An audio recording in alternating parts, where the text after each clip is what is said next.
Lezioni di sciantoseria. Oggi parleremo di il cigno napoletano, ovvero Elvira Donnarumma.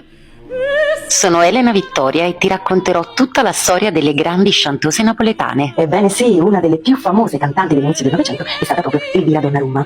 E naturalmente anche lei iniziò la sua carriera proprio come chantosa, ma a differenza dei tipici canoni di bellezza dell'epoca, Elvira era una donna bassa, non bella, ma dotata di una grande simpatia e di un entusiasmo trascinante.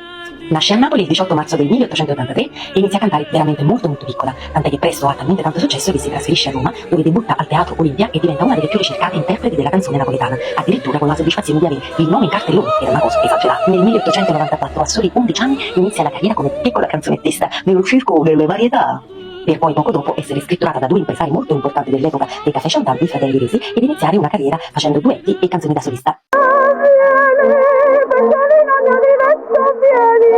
Noi faremo un discorsetto insieme, se vieni, si vieni,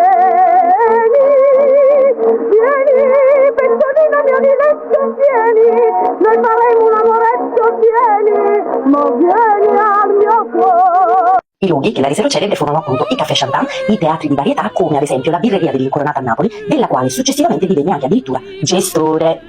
La Donnarumma era molto amata anche dalle donne importanti dell'epoca.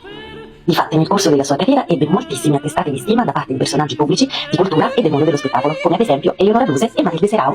Elvira Donnarumma non era certo conosciuta per la sua bellezza, ma aveva una capacità interpretativa fuori dal comune, tanto da farle guadagnare dei soprannomi unici come Cigno Napoletano e Anguilla di carne elettrizzata. Elvira aveva per ogni genere musicale la sua distintiva ed originale interpretazione. Difatti i suoi cavalli di battaglia erano ad esempio Maria Marie e a tazze caffè, pescatori così e come facette mammata.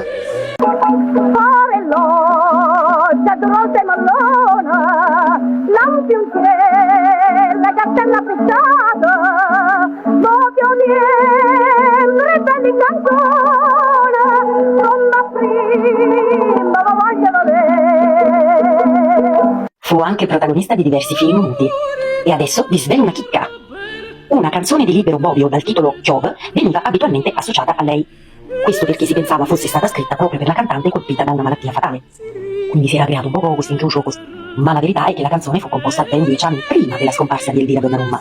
Per la sua ultima esibizione invece Elvira presentò e interpretò un brano dal titolo L'addio, nel 1932 al Teatro Eden, giusto un anno prima della sua scomparsa, avvenuta il 22 maggio 1933 a soli 50 anni. E quindi, miei cari amici, è anche grazie ad Elvira Donnarumma che oggi una sciantosa come me e tante altre interpreti napoletane possono esibirsi, ad esempio cantando una canzone che fa tipo "Ma questo modo è brigida, tazze caffè tarita". Ma soprattutto Elvira Donnarumma ci insegna che la bellezza non è tutto, ma che è importante la propria personalità e la propria originalità.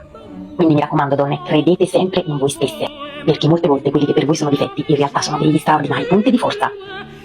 La lezione di oggi termina qui, ti aspetto per la prossima puntata e se ti va di sostenermi lascia pure un segui, ciao!